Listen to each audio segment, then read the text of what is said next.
I was listening to Minister Noonan earlier when I was upstairs in the office, and it was like watching Reeling in the Years. It was all the old hits, all the old propaganda about how the Irish government is committed to public ownership of water.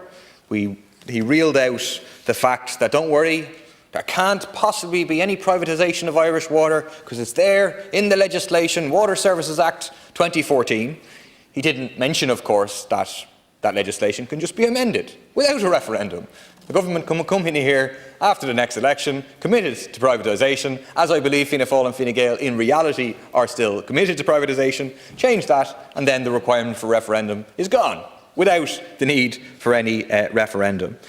All the talk about the commitment to public ownership, without mentioning the reality of wide-scale outsourcing throughout Irish water, without mentioning all the design, build and operate contracts which effectively amount to privatisation from the ground level up.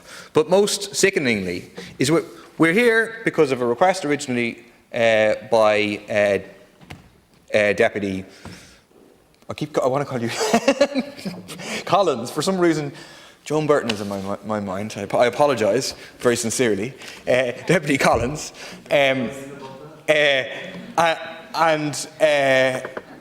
Because of a request about talking about the need for a referendum on water.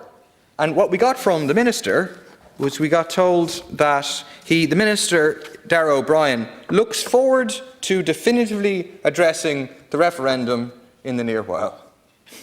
That's great. We're having a debate about the future of water services now. We've had commitments for referendums on and on and on, and yet here we go, we're having a debate about it, and we have no commitment. So the question really is, where is our referendum on water? We've been waiting for 6 years. 6 months ago, the Minister promised that there would be a referendum this year or early next year. Where is the referendum?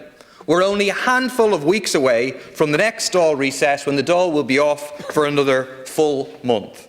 Why is the government continuing to try to push through privatisation through the back door, which is already happening in terms of how Irish Water operates? It's outsourcing to private companies. That means that large parts of our water infrastructure are already being run on a for-profit basis. Officially, we are actually meant to be getting bills for excess usage of water next year. They were originally meant to start in 2019, but as a result of the mass opposition, we've managed to delay them, but clearly the government would like to come back to them.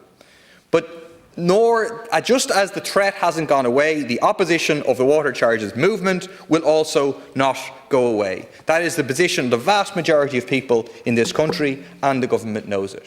The other reason that we're here today is because of the resistance of the water workers.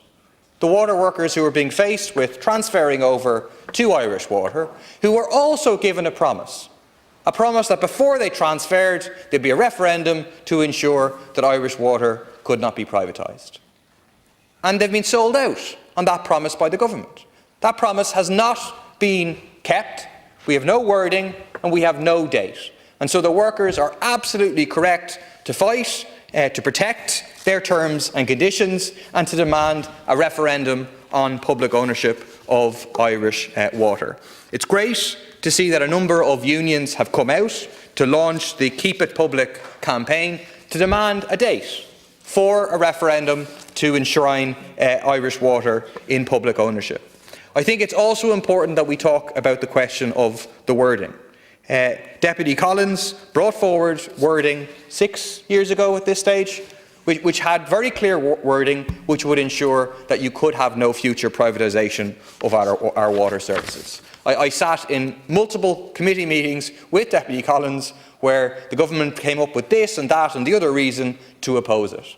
But the government has refused to come forward with their own wording so far, and when the Taoiseach has been questioned on this in the Dáil, he has been incredibly slippery, using language around the idea of keeping the resources in public ownership and so on, in ways that make me think that whatever wording, if you're ultimately forced to give a date, that the wording you will come up with will be effectively meaningless.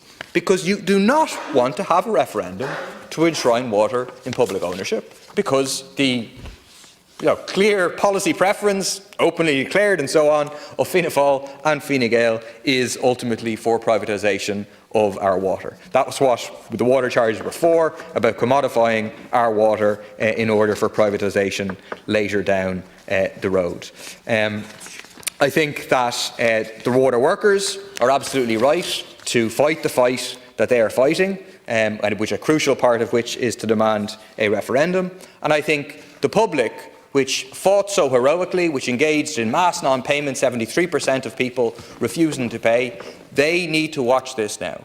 Because the government may hope, OK, the attention's gone off, we just forget about the referendum, we won't give it. That's why public pressure is going to be brought to bear. Demand a referendum, demand that we have water fully in public ownership, and demand that then the investment is put in place to actually ensure we have proper water infrastructure in this country, because we still don't have it.